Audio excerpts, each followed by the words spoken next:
looking at the intro. Good evening, everybody. Welcome, welcome, welcome. Thin in numbers and so interesting. I couldn't help but overhear your comment just then, sir, about people just want the messages. Do you know what? There is I'm not talking at you and I'm not disparaging for you because I understand that sentiment very much.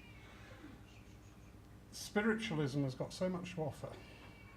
There is so much, and a very warm welcome to our friends watching us online tonight. Unfortunately, we have degraded into just the message. Come along and, oh, I had a lovely afternoon. I'm not knocking that, it has its place. But there is so much more that we can learn. Not only, we don't talk to the dead talk to us to get us to live this life, to get the best out of this life.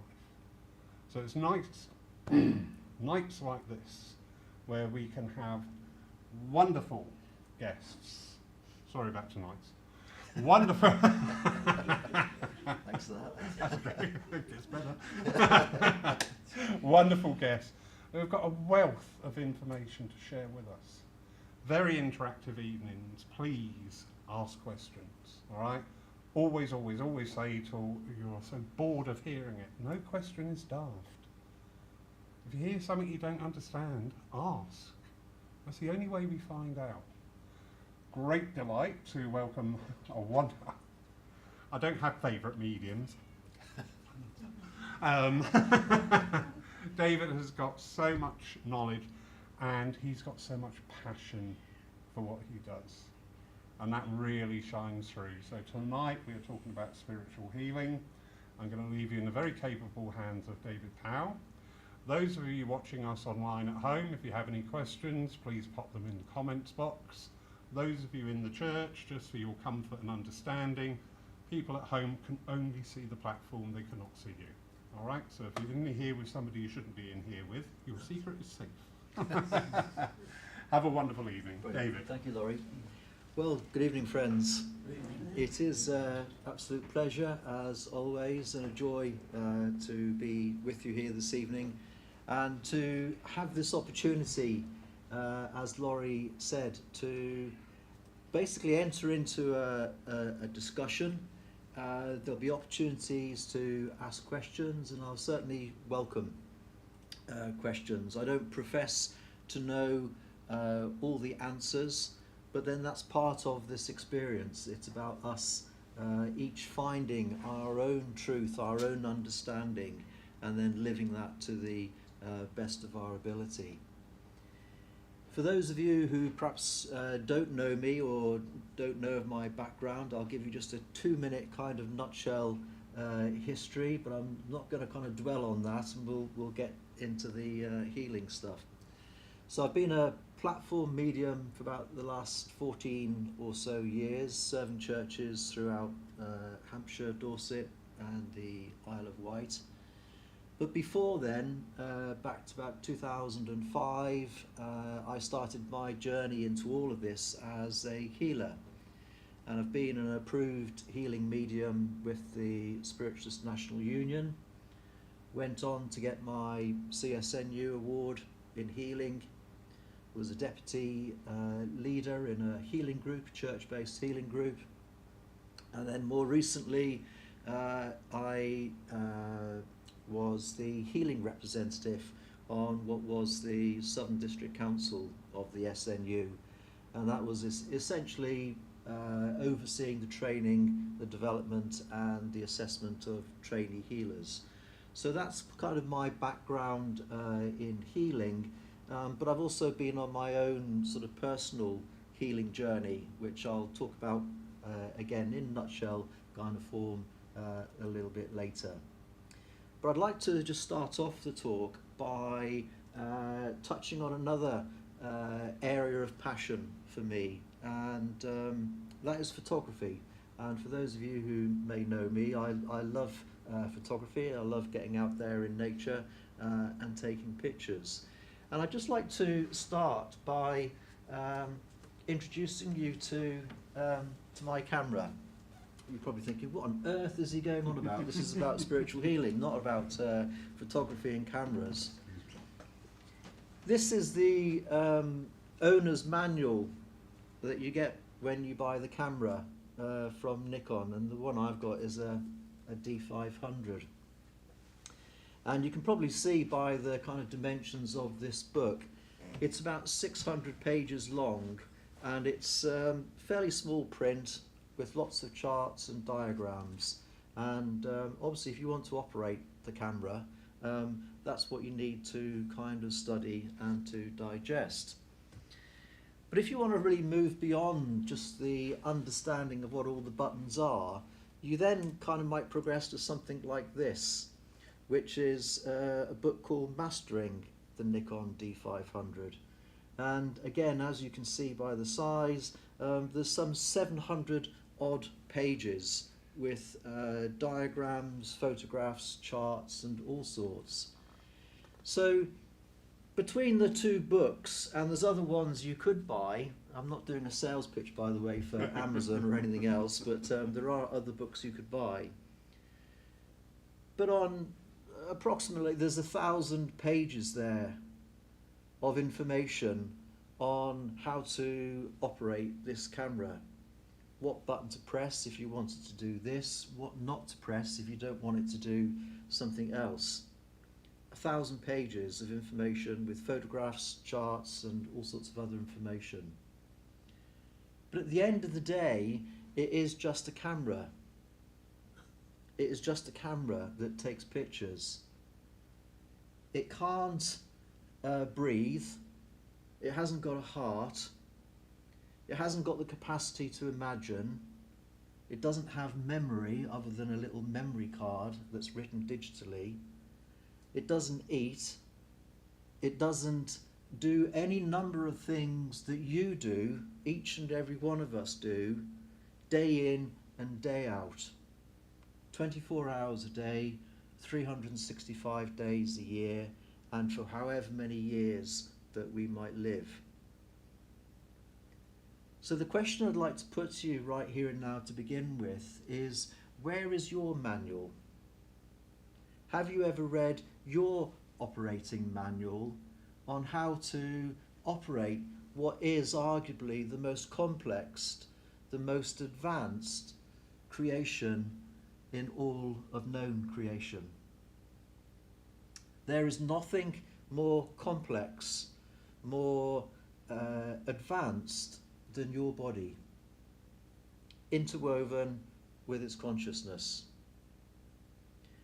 If there's 1,000 pages there for just a camera, can you begin to start to imagine how many pages of information you might need on a manual on how to operate the human body? Or begin to appreciate the intelligence behind the creation of you as a human being.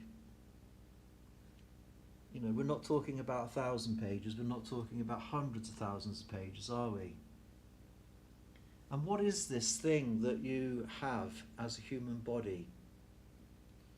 We take so much of it for granted, do we not? Because if I had an apple right here and now, and if I ate that apple, what happens? Well, what happens is that without any conscious volition on my part, my body converts an apple into whether it is blood cells, muscle cells, bone, tissue, hair, whatever. It does that without me having to give any kind of conscious direction. If it becomes too hot in here, my body, without any need on my part to think about it, will adjust, will start mechanisms that will help cool the body. If I drew out a knife now, and if I pulled a knife across my finger, please nobody faints, I'm not going to do this, I'm just saying. But if I did, providing I didn't go too deep and too hard, well, what would happen?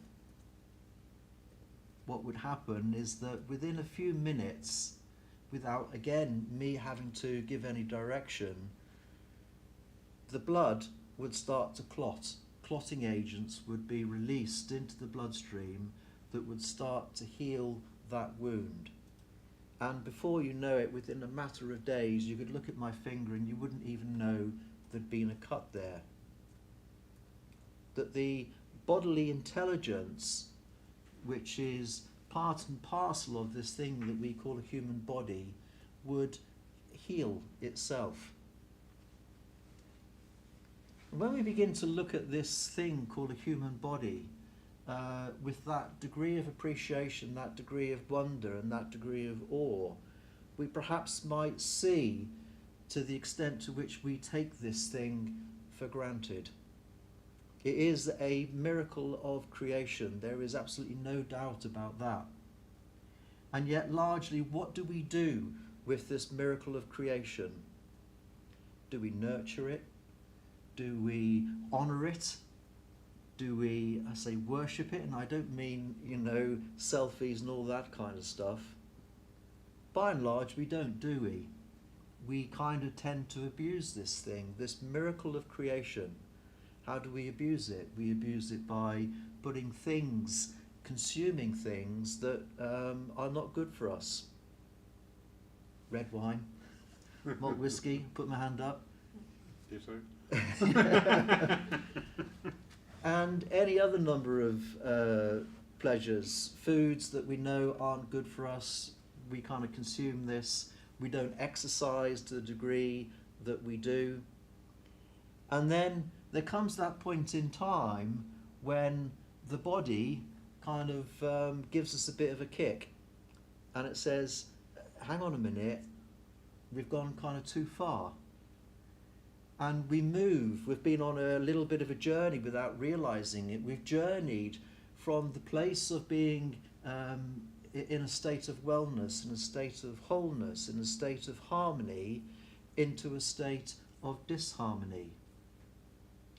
And the suggestion I'd like to put to you is that there are exceptions, of course, but by and large, leaving aside infections, leaving aside any hereditary conditions, most of disease arises purely and simply from that, from dis-ease, from a lack of harmony within the body. And that lack of harmony within the body manifests itself then in physical disease. So you might be asking that question, well, why? How do I move from this state of wellness into a state of disharmony? Because one thing we do know for sure is that the natural condition of the body, what that intelligence is working for, is what we call homeostasis, is for a natural steady state. That's our natural state of being, to be in harmony. But we all know, if you had to kind of plot on a scale right here and now, whether you want to talk about today, whether you want to talk about the last week or the last month, the last year or the last 10 years, if you had to put a point, a marker on the scale of where you feel you've been in terms of harmony within your body, within your mind, I believe most people would have a struggle getting up towards the top end of the scale. And then, as I say, we become surprised when we experience an episode of ill health. I can speak from my own personal experience as a healer, and as I mentioned before, having been on my own kind of healing journey, as it were. At the age of 53, I had a heart attack, completely out of the blue, one Sunday morning, sat in bed having a cup of tea and thought, oh, I don't feel so good. And within half an hour, an ambulance crew were there wheeling me off to hospital, completely out of the blue. Never smoked, never been overweight, been fit and active. Completely caught me kind of by surprise. I then spent 6 weeks in hospital, whilst they were working out what was going on with me, because it was apparent to them that there was more than just a heart attack. I had shadows on my lungs which they didn't know what were. And to cut a long story short, in the early part of the new year in 2014, they diagnosed me with a incurable underlying autoimmune disorder. And they say the autoimmune disorder had most likely triggered the heart attack. So they don't know what causes this condition, is what they were telling me. They knew how to treat it, which was very fortunate, because until the advent of steroid medication, your sort of survival time with this condition without treatment was about 8 months. So I was very pleased that they had the right kind of medication to be able to treat it. But what this experience kind of brought to my understanding and my awareness, if I was true to my own understanding, if I was true to my own philosophy, I could see within the pattern of my thoughts the seeds for not only the autoimmune condition, but also why I would have had a heart attack. Now don't get me wrong, I'm not saying to you that at any point in my history I kind of sat down and consciously thought, do you know what, I would be up for a heart attack, or I would be up for an autoimmune disease. Nobody does. Nobody sits down and thinks to themselves, I wouldn't mind having this, I wouldn't mind having that. But if we go back to the analogy of the manuals, we are gifted with these miracles of creation. We don't really have the first idea from a knowledge base on how to navigate through life with this body.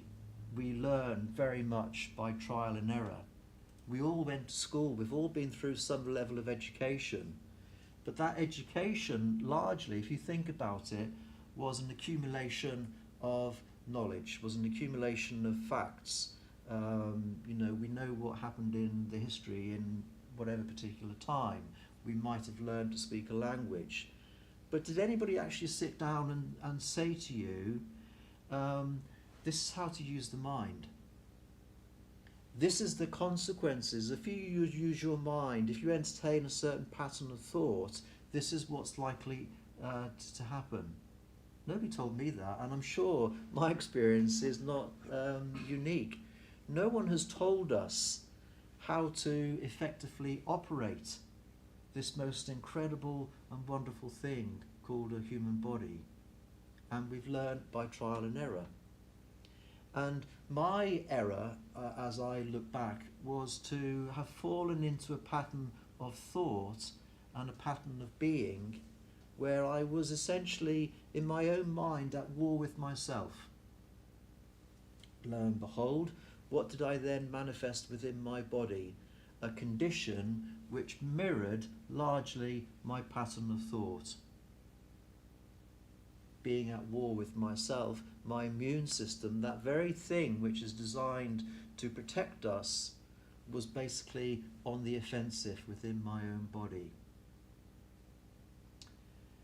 So, if we can use another analogy, if we can liken our mind to a little bit like a computer, and we all know to make an input into a computer we have a keyboard, and the computer doesn't really care. If you want to put your finger on the letter K and keep it there, it will faithfully reproduce the letter K continuously. Doesn't care. Or M, or N, or R, or S, or whatever. It doesn't matter. And I believe, in my experience, our mind is largely like that. It's our faithful servant in the sense that if we want to entertain and hold a particular pattern of thought, it will serve us. We will continue to hold that thought. But just in the same way as if we keep our finger on letter K on the keyboard, and that faithfully reproduces K, K, K, K, K, K, K, and so on and such forth, if we continue to hold a pattern of thought within our mind, that will too faithfully be manifested. Now, I know at this point I may have started to lose some of you, because some of you may be thinking, well, thoughts are thoughts. Thoughts are those things that kind of spontaneously arise in my mind. As long as they're in my mind, they're not going anywhere, they don't have power, they don't have energy, they don't have potential. And what I would like to say to you is that nothing could be further from the truth. That thoughts are energy, have power, have potential. And we can illustrate this very, very simply, very, very easily. I appreciate what Lawrence said about the camera facing this way and not that way, but is anybody brave enough to acknowledge here that they blush easily? Does anybody blush? Yeah? Could I pick on you? Is that all right? Yeah? All right. If I was to come down to you now and get on bended knee and profess my undying love for you and say I would drink your bathwater daily, I would do anything to be at your command, and it would be my pleasure to serve your whatever your whim. Is there a start of a blush going? Yes, it's in there. Thank you. Please note, he didn't mean that, all right? Yeah. It's just an experiment. Okay. So you're happy to sort of concede that you've blushed? Yes, Yeah. absolutely. We won't kind of pull you up on platform to prove the point, I know. but I yeah. wish you'd said that to Ted. All right, but thank you. Let's just analyse what's just happened there in that moment. I've expressed a few thoughts, and those thoughts have been clothed in the form of words. And within a matter of milliseconds, sorry, we forgot your name again? Sue's mind has converted those sounds that I made, those words, has given meaning and interpretation to them, and that interpretation has led to her bloodstream being flooded with neurotransmitters, which have gone to the small capillaries in her cheeks and caused them to dilate, causing that reddening and that flush. So just a few thoughts expressed in that way, and I've changed the physiology of Sue's body. Now, if you do any kind of research into neurosciences and what have you, I've seen it said that neuroscientists will say that on average we have between 60 and 80,000 thoughts a day. 60 to 80,000 thoughts a day. So if I've changed Sue's physiology by just expressing 3 or 4 thoughts, and I've caused that change in her body, let's just say Sue is holding on to a pattern of thought that she's repeating maybe 20,000 times a day, unconsciously, unknowingly, and is repeating that over the course of, say, 5 or 10 years. Now, if I've been able to cause dilation in the capillaries in Sue's cheeks, is it possible that an alternative line of thought could cause a restriction in blood vessels? It doesn't seem that much of a stretch, does it? So can we begin to see the power and the potential of our thoughts?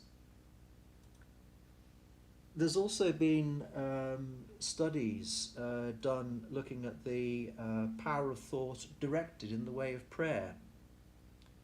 And one particular case study came to mind. There were a group of patients in Japan who'd all had heart attack and cardiology issues. And they were divided into 2 groups. They weren't told this, but they were divided into 2 groups. And a prayer group in America were assigned one group, and they sent absent healing prayers for this group of patients. But the other group didn't know, weren't told, weren't prayed for. they then did long-term studies on the outcomes of the two groups of patients. And I know you're already ahead of the curve. You know what the outcome was, weren't you? That the group of patients who were prayed for all had better outcomes than the ones who weren't. So we can see the power and the potential that thought has when it's directed with an intention, whether that be positive or whether that be negative. Clearly, in this instance, it was for a positive outcome. And at this particular point, we can think very clearly about the, within SNU spiritualism, we talk about the fifth principle, personal responsibility. When we start to actually unpick what personal responsibility means, the consequences and the implications of that are hugely profound. We think about personal responsibility first and foremost to ourselves. To what degree am I prepared to acknowledge that I am personally responsible for my state of being? Because the tendency, is it not, to say, well, if only they wouldn't do this, if only that was like that, if only this could be different, then I'd be okay. But that then is kind of shifting responsibility, isn't it? That's then expecting the world and everybody else out there to conform to how we want, how we need things to be okay. You've probably already worked out that the world doesn't work that way, which is why so many of us are having such a tough time of life, because we've held on to this belief that if only this would be like that, I'd be okay. But the true pathway to understanding and to be free from that is to come into that realization that the responsibility for being okay is with us first and foremost, and in truth only with us. That's the challenge, that's the opportunity that this life is affording us. So what I'd like to suggest to you is that healing is a return to harmony, is a return to balance. That is our natural state of being. But we inadvertently, through misunderstanding, through ignorance, through misdirection, unconsciously use our mind in ways which don't serve us well. And that then becomes manifest, may become manifest as disease, as disharmony within the body. And when that presents itself, our natural response is to want to restore ourselves back to healing, back to harmony, back to a state of balance, which is where healing comes in. And you'll know within spiritualism there has been a long, vast history of spiritual healing within spiritualism. Some of the recent greats, Harry Edwards, probably one of the most known and regarded spiritual healers within spiritualism. If you haven't read about him and his work, then I encourage you to go off and do so. It is incredible. And within spiritualism and within spiritual healing, what we understand is that is happening is that there is a transference, if you like, of energy from the spirit world through the healer to the patient. From spirit, through spirit, to spirit. And I'm sure probably most of you have experienced healing or are healers yourself, and it is usually done through what we call contact healing, placement of hands, typically on the shoulders, on the back. And the healer is an instrument for that power, in the same way as a platform medium is an instrument for that power. And it is simply just a different application, if you like, of that intelligence, that power. I would like to take that model a little bit further and suggest that yes, there may well be that transference of energy as has been described, but there is also at work this intelligence within the body that we've already identified, that we've already discussed. And in my model, in my way of understanding, that isn't passive. It may be in a state where it's depleted. It may be in a state where it is out of balance and is not firing, as it were, on all four cylinders. And perhaps the act of healing, notwithstanding what may be taking place on a spiritual level, but the act of healing, the intervention of a healer, is in some way a catalyst, is a primer, is refocusing, re-energizing, recentering that person's capacity to heal themselves. Because we've already established, we've already proven, I hope, that this body knows how to look after itself, knows how to heal itself. So, that being the case, how do we how do we help ourselves, as it were, to heal, to be healed? Well, first and foremost, I would suggest that we need to develop a degree of mindfulness. We need to develop a degree of awareness of our pattern of thought. We need to be aware sufficiently that when we start to go down a pattern of thought which we've already identified isn't helpful, isn't serving us, that we have sufficient awareness to kind of pull ourselves up and say, I'm not going there, I'm not going down that pattern of thought, and to stop and to go in a different direction.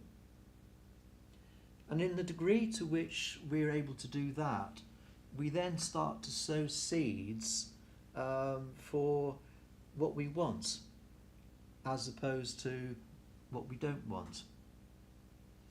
And that lesson was brought home very evidently to me within my own personal healing journey. As I said, when I was diagnosed with this condition, I was told it was incurable, that there'd be support groups available if I wanted to join them. This was the medication regime and all the rest of it. And whether I was kind of encouraged and inspired by spirit, I don't know, but my first decision was I wasn't going to be involved in any support group. Because to me, in my way of thinking, and we're all different, so I'm not prescribing this as a one solution fits everybody, that identifying with the very thing that I didn't want to have would not be helpful to me. I've never read the information leaflet they give you with all the medication, because I didn't want to admit into my mind the very things that I didn't want to have. I've always regarded the medication that they gave me on the same kind of terms of I was having Smarties, sweets. I didn't invest my belief in them as being something which was going to be harmful or damaging to me. And I even went as far as holding the belief that I'd been misdiagnosed, that somewhere along the line that this could not be happening to me, that must have got my notes mixed up with somebody else. So in my mind, I did not have the condition that they told me that I did have. Now you might call that denial, I don't know, but whatever it was, it worked. In the sense that for 6 or 7 years, yes, I had to have immunosuppressants and steroid drugs and all manner of other stuff, chemotherapy. But 2 years ago, just over 2 years ago now, stopped all medication. I got to a point where my body was back into a state of full harmony, and all the blood tests, all the results were showing that there was no active signs of any disease. They couldn't explain it. They said, you're atypical. We'd like to know how it is that you are now in this, condition, free from all of this. What have you been doing? And I thought at that moment, do I tell them? And I thought, yes, of course I am. So I talked to them about the power of visualization. I talked about being conscious of the thoughts that I held. I talked about self-healing practices. I talked about affirmation. And you could just see the kind of, glazed look come over the consultant's face. And they said, oh, so it's all mind over matter, is it? And I said, exactly. And he kind of moved on to the next point on his bullet list of things to talk about. But I've proven to myself that mind over matter is exactly what it is. That our mind, first and foremost, is our best friend or our worst enemy. That, as I said, leaving aside cases of infection and conditions which we, may have inherited, by and large, disease results essentially from wrong thinking. Not intentionally, but through misunderstanding and through falling into a pattern of thought that will then quite naturally manifest itself within the body. And I am now in the condition that I am because I've consciously changed my thoughts. I had that realization that if I manifested that condition within my body through the pattern of thoughts that I held, if I had that power to manifest it, I also had the power to de-manifest it. And that's what my personal journey has been about learning to be conscious of the mind, realizing what pattern of thoughts are helpful and which ones are not, and having that awareness to stop ourselves. We're creatures of habit. We fall into these habits so easily, but to kind of stop yourself at an early point and quite literally say, I'm not going there, and redirect the mind to another direction, which is going to be helpful and productive.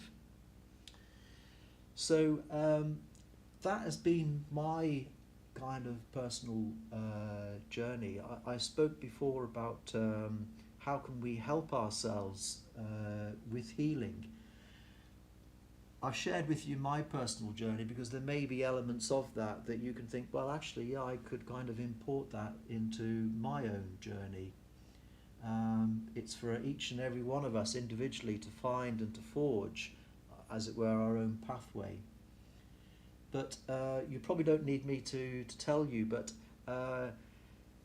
spiritual healing will help. I say that as a healer and having been a patient also. There's no doubt about that. Absent healing, sending prayers will also help. But also being in nature, going for a walk in the forest, going down to the beach. There's any number of studies which have demonstrated the healing potential and the benefits that can be derived from simply being in nature. Our blood pressure lowers, the well-being hormones start flooding the body, we get exercise. So being in nature, exercise, diet, dare I say, and I'm not talking about, just eating, rabbit food, but just exercising, portion control, all things, in moderation. We know about the power of meditation, again, in terms of the beneficial impact that will have on the body, on things like yoga. There are any number of modes of healing out there available to us. But as I said before, it comes down to us as the individual to want to access those means, those avenues of support. And it's a bit like, if someone said to you, you've got to lose weight. You've got to lose weight. You've got to lose half a stone. They can give you all the information in the world about all the health benefits of what losing half a stone would do. They can give you diet plans, they can give you whatever to help you to do that. But you will only lose half a stone, if that's what your target is, if you want to lose half a stone. Nobody can make you lose half a stone. And one thing I did notice when I was practicing hands-on healing on a regular basis is that people can become invested in their illness. People can become attached to, and it becomes part of them because it's meeting a need in some way, shape or form. And going to a healer week in, week out, year in, year out, to be healed isn't going to work, in my book, in my experience, unless there is first and foremost a desire, decision and wanting on the part of the individual to be healed themselves and to take responsibility for themselves. Otherwise it can be a bit like just going to the cabinet and getting a sticking plaster. It kind of covers things up for a while, but if we're still holding that destructive pattern of thought, then no amount of sticky plasters or tablets or pats on the back or hugs or whatever is going to make us better. So that's the opportunity that's before us. And it comes down to a fundamental choice that we have at the beginning of each and every day. And that fundamental choice is, do I want to be happy? Do I want to be happy today? And you can choose consciously when you wake up in the morning, I'm going to be happy today. And your pattern of thought and your interactions with yourself and other people can be driven on that line. I'm choosing to be happy in my interaction. And in that way, you begin to sow the seeds of well-being within yourself, in your interactions, into your relationships with friends, with other people. But it all starts with that very, very simple question, do you want to be happy? And only you can answer that. If you want to be happy, wonderful. If you choose not to be, that's your choice. But if we go back to personal responsibility, if we're not choosing to be happy and to be healthy and to be whole, then we've got to be okay to accept all that comes with that. But I don't believe that we are fundamentally wanting not to be healthy, not to be happy, because that is our natural state. That is what we are born into in these physical bodies. That's our natural state. That's what our body is working to 24 hours a day, 7 days a week.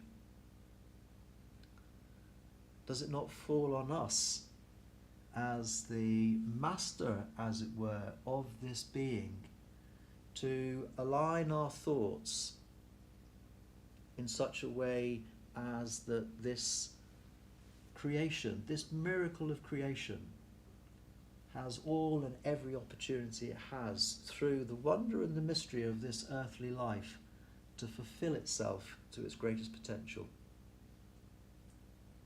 So on that point, I'm going to stop because I've rabbited on for a long time, and I did say there'd be an opportunity for discussion and questions. I should say, if you're expecting me to talk for half an hour about where to put your hands on patients and where not to put your hands, I'm sorry if you were expecting that and have been disappointed, but I took the brief to be a talk about healing in its widest kind of form. So I trust that has given you some food for thought, has maybe provoked you in some way, because if it has, then I'll go home tonight feeling it's kind of a job well done. But if you haven't been provoked and if you don't have any questions, what's going to happen is I'm going to sit down here now and I'm going to ask each one of you a question, because I've got more questions now than what I had when I first came into all this 25 odd years ago. So opening up the floor to any questions. Yeah, Sue. When we're talking about the energies, and if we'll go back to some of the experiments that were done on water, where the water was spoken to in a derogatory sense, or sung to, or whatever, in a beautiful way, and the different patterns of the ice water. So if a child's growing up and there's all the negative energy around that, that has to be dissolved as well. But sometimes the programming and stuff that goes into children, we don't realise that we're doing it because it's just come down the generations. The programs are in there sometimes and the person doesn't actually know they're there. How do you get to the root of that? Is it something that becomes a revelation when the person's ill? Or they do work on themselves? What have you got to say about that? I totally agree with the point there, Sue. I went through largely the first 40 years of my life, despite growing up in a spiritualist family. I went through the first 40 years of my life oblivious, in blissful ignorance to any concept of thought being anything other than this thing that kind of rattled around inside my head.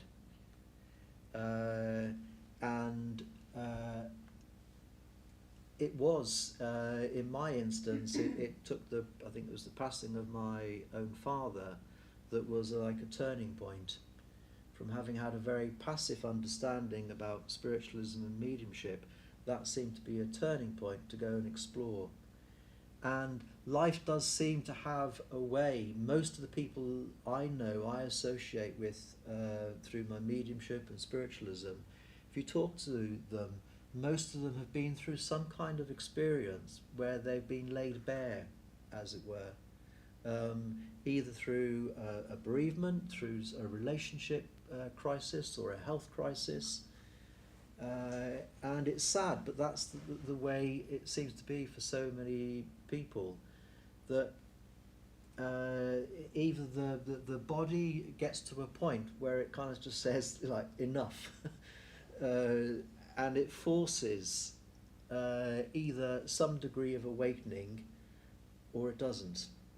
And if it doesn't, then you can only foresee potentially and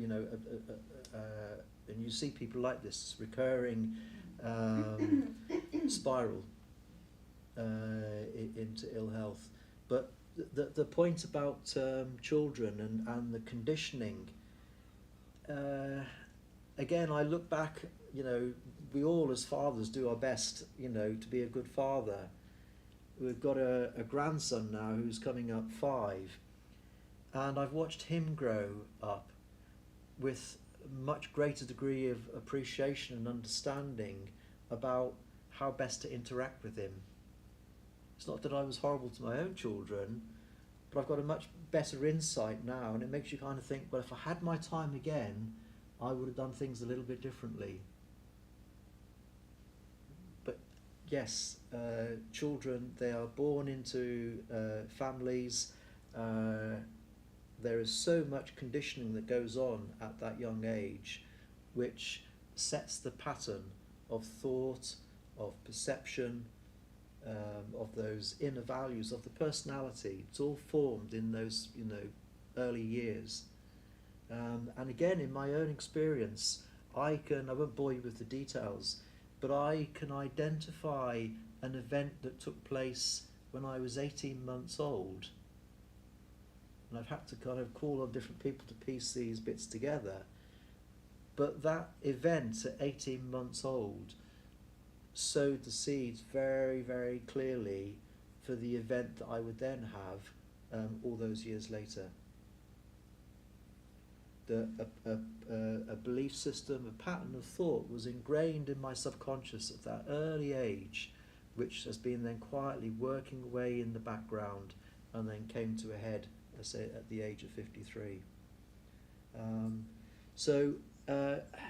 As parents, as grandparents, as people who may have a responsibility or an influence towards children, yeah, we need to be hugely careful and hugely mindful as best we are able to ensure that they are being conditioned, but conditioned with love, and to help them as best we are able to have this kind of understanding at an early age.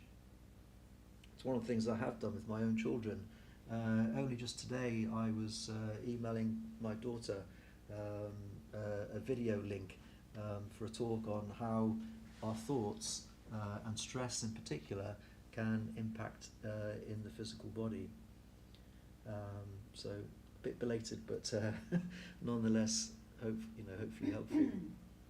Maybe people are only ready to hear something like your talk this evening at the right time for them, for it to make any sort of sense. Yeah. But at least, and if it doesn't make any sense, it sows the seed, doesn't it, to allow it to germinate. Absolutely. I feel we need to do more of that. Yeah. For humanity, really. Yeah. I have heard, some schools in some parts of the country are having classes on mindfulness and on meditation practices and that kind of thing, but it seems to be very much on a small scale and possibly falling on deaf ears, because if you talk to your average 13-14-year-olds about the need for mindfulness and all the rest of it, probably rather be kicking a football around or on the iPhone or whatever. Yeah, but there is a desperate need for it, absolutely. Yeah. How do you know when, because you said something about when you truly want to heal, then you'll heal. You might think you want to heal, but how do you know if you actually really want it? Does that make sense? Mm-hmm. Like, so you think that you want to heal, but there could be something subconsciously that's holding you from healing. So for instance, with my leg, I had a motorcycle accident 2 years ago, and I want to heal, and I'm doing all the things that I think I should be doing, like hypnosis, all kinds of sort of stuff, to get into some subconscious as well. But I'm just thinking, is there an element, because it hasn't happened yet, is there an element in the subconscious that I don't know about? Does that make sense? Yeah. I think in instances like that, where there's been an injury, that is in a different ballpark to a disease, right. Because you didn't, I'm sure you didn't consciously think, having a motorbike accident would be a good thing to do today and breaking my leg. Well, I do think there was an element of that led up to this event. Okay. Thinking about things, I think. I'm not sure, but... Yeah. It all comes back to know thyself, and that's not a cop-out. But me piecing together my own kind of personal journey, my own kind of healing journey, has taken me probably the best part of 20 years to come to the level of understanding and the awareness of where I am today, and putting all the bits of the jigsaw into place. We don't begin to understand the mind. It's many layers. Medical science can't tell you what consciousness is. We can describe, the appearance of it and the functions of it, but medical science can't tell you what consciousness is. There may be something at a deeper level that you may be holding on to. But it wouldn't be for me, or I believe anybody else, to say to you what that is. They may be able to talk with you and help for you to kind of realise if there is something there that you're holding on to. But my first reaction would be to say, in an instance like that, where it's an injury, there is a natural process. The body's going to take time to knit bones or whatever it needs to do. And if you're doing all the things that you say you're doing, with the exercise and physio and all that kind of stuff, that sounds to be the right kind of approach. Cool. Yeah. Got it. I don't know if I've answered the question there, but I'm not sure if it is an answerable kind of question. You, other than you did say something that did kind of resonate, and it was more a case of knowing yourself, if you're doing the right thing or not. Yeah. Does that make sense? yeah. Yeah. And largely we don't know ourselves. Yeah. We don't. No, I know. We do not That's know what I ourselves. We kind of look in the mirror and we think, oh yeah, that's me. But do you really know yourself at a deeper level than that?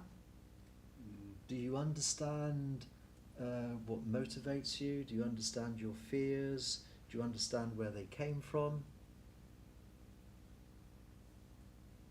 And everything that you know, whether it's about yourself or another person, I'd ask the question, do you really know? Do you really know? Because everything that you believe you know is operating through the faculty of your perception. And your perception is uniquely personal to you. However many people there are in this evening, you'll all go home, and if you had to write down what you saw, what you heard, what you experienced, if there's 20 people in this room, there'd be 20 different versions of what happened. And all of them are right, because you experienced this moment through that set of filters, if you like, which is your personal perspective. And you use that self-same perspective to look at yourself. And let's just say you've got filter X, Y, and Z as part of your perception. And let's just say filter Y is giving you a distorted misrepresentation of another person, and more importantly, yourself.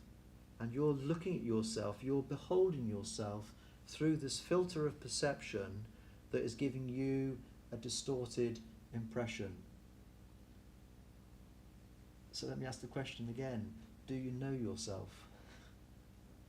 You know the appearance, you know the semblance of you, you have this kind of avatar kind of creation in mind of who you are, who you might appear to be to other people. But we are many layered beings in our consciousness, and there is no, in my experience, there is no quick, open the door and discover it. It's like peeling an onion. We have to progressively reveal a greater insight and understanding of what and who we are, and that is all part of that healing journey. As I said, we come into life whole, largely happy, and in a place of harmony, and it seems that as we go through life, our hold on that degree of harmony can diminish, and we reach a point where it's like crisis, and then it's that journey then to bring ourselves back, hopefully, to a place of wholeness and harmony. We've got time for another question, or are we? Yeah, no. Yeah. A couple of online. There's Yeah. a comment from Jen up in Durham. Brilliant talk, David. I so agree with your viewpoint of not accepting to have the illness. She has a similar autoimmune condition. But I do not suffer from it. I have lived in spite of it. The symptoms have been kept under control for several years. It's not denial, it's choice. Absolutely, yeah. Serena in Germany asks, do you think that healing also increases the strength of a healer in their healing work? She is aware that spirit heals, but does the self-awareness make one a better channel? Yes, I do. I do believe that in exactly the same way there is a law of gravity that nobody has the option to opt out of, there is a law of giving and receiving. And in the very act of wanting to be of service to another person, to help with their healing, you cannot but attract to you a corresponding power, a force. I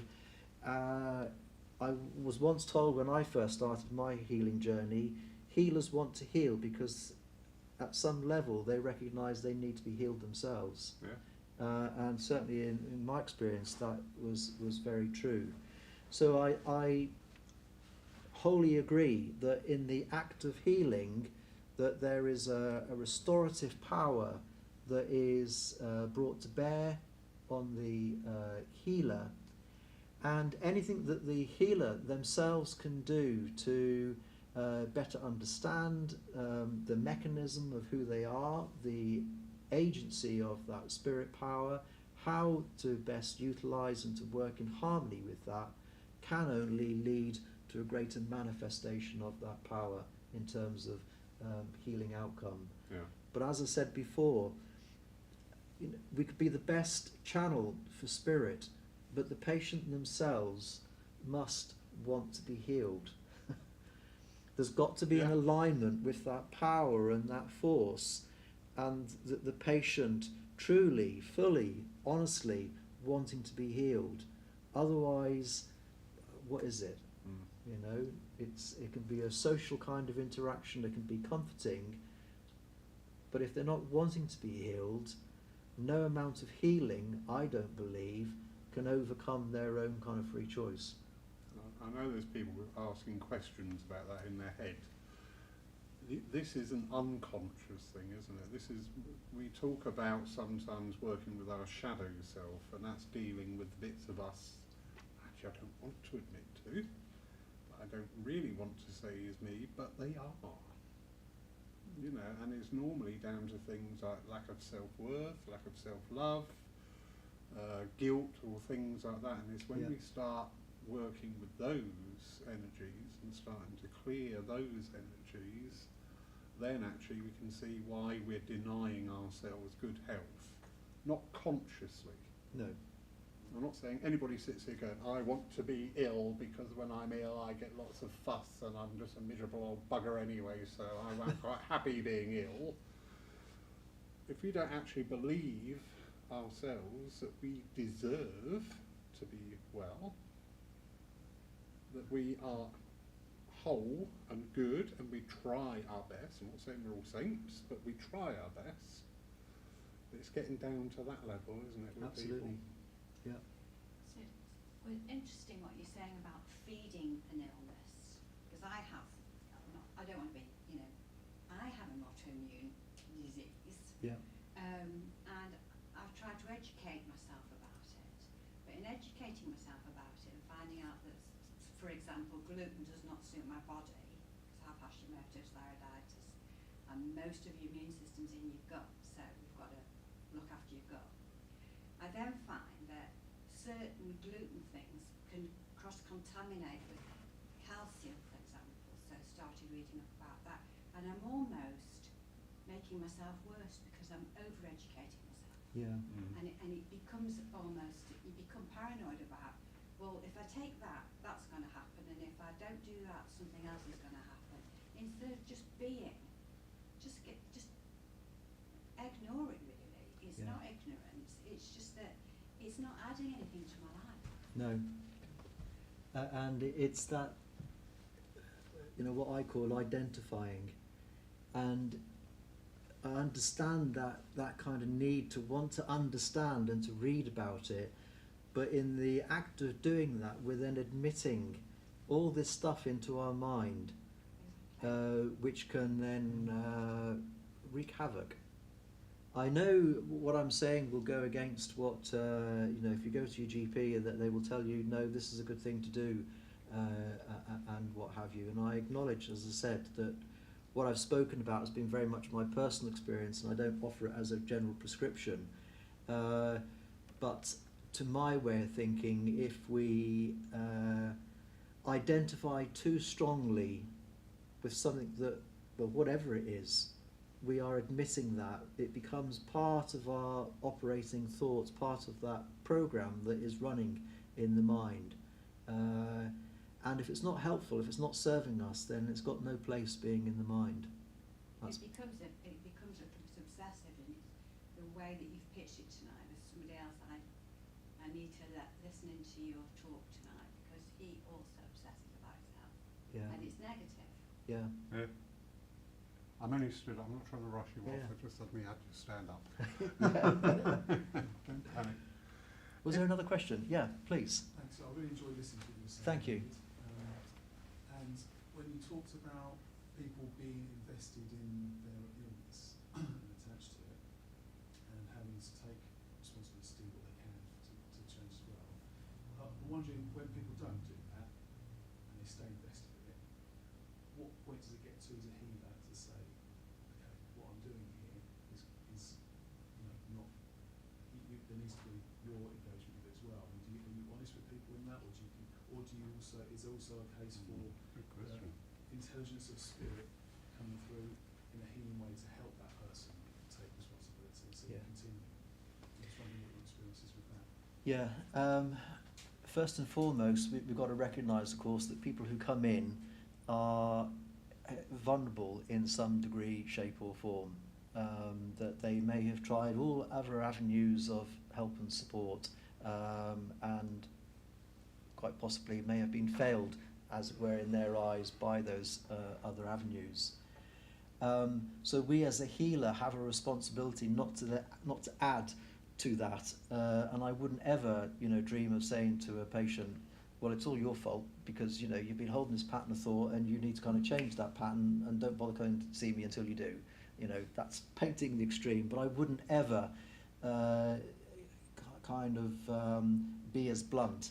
But what I would be wanting to do in the course of discussion with the person is to plant seeds, is to give encouragement, is to kind of share insights to hopefully help them of their own accord come to that realization that how they are at that time is possibly not helping themselves. But I feel that is very much a responsibility of a responsible healer. I don't feel we should just plug in, as it were, and just blindly hand over. We're a human being, we're a spirit, we have our own power, we have our own intelligence, we have the power of the spirit working through us. We should be using all of that potential to endeavour to help and support that person to that place of understanding where they make that decision for themselves. Yeah. Makes sense. I wasn't suggesting you would be blunt. Oh no. Sometimes you do feel like that, like clip round the ear, come on, get a grip. Would you ever get to a state with if you're doing regular healing with somebody, would you ever get to a state where you just think, well, do you know what, I've gone as far as I can? Or is that just bringing it down to the me without involving the spirit world? So I'm just thinking about that as I'm saying it. Yeah. If someone was continually coming in, continually clearly not helping themselves, and I have had experience of that in the past, I would still endeavour to offer myself as that channel for healing. And if I had exhausted all means of trying to plant seeds and to try and cultivate a change, again, it comes down to personal responsibility. If that person, for whatever reason, is either choosing to stay as they are or just don't have the capacity to be able to come into that realization, my responsibility as a healer is to continue to offer that service and that support. Yeah. Thank you. Yeah.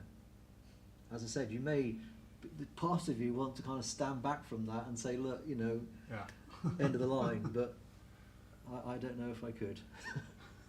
And how long your patience is. Yeah. Sometimes it's a wee bit on the short side. Yeah, yeah.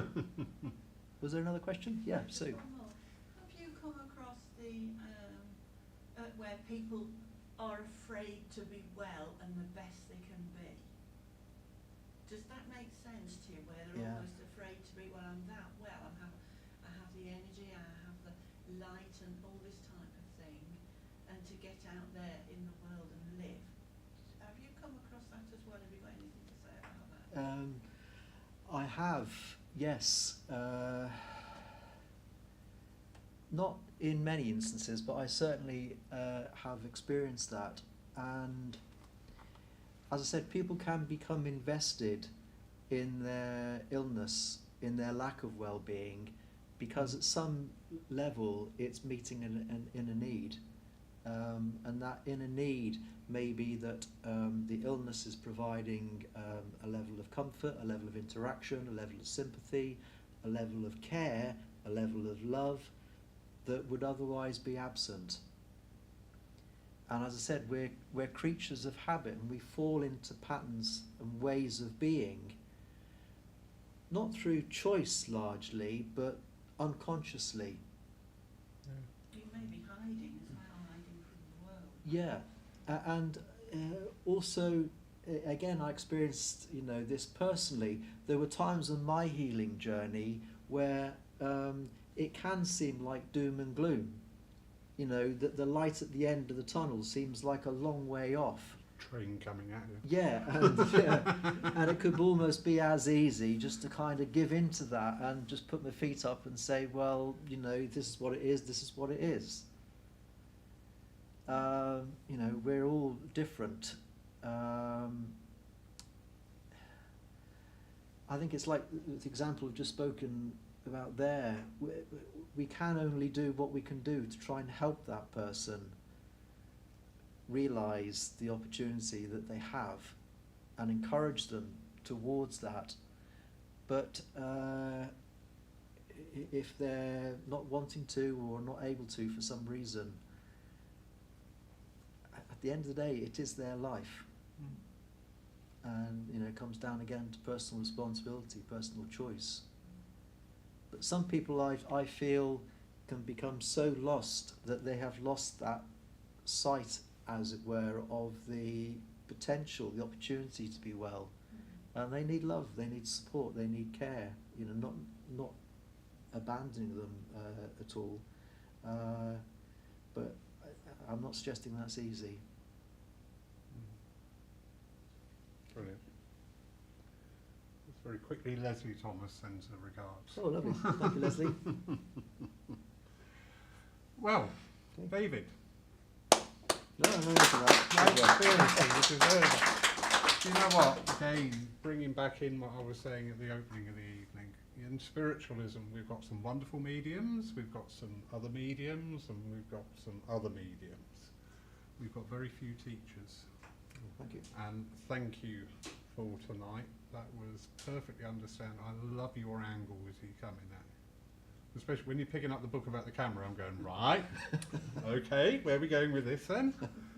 Brilliant, very thought-provoking, a bit like what you said, one sentence, and it was a bit like a private sitting for me, Okay. so thank you. Right. I went, I'll be thinking about that on the way home. Yeah, all right, I'm listening. Yeah. Brilliant evening, thank you Great. so much. Pleasure, thank you. Thank you everybody for coming along. Thank you for those joining us online. Where are we? Our next Wednesday we have a demonstration of mediumship with Carla Hain. So the first Wednesday of the month is awareness, second Wednesday is a dem, third is open circle, fourth is spiritual cafe. So David, thank you. Brilliant, thank you. Thank you, thank you, thank Thank you. you.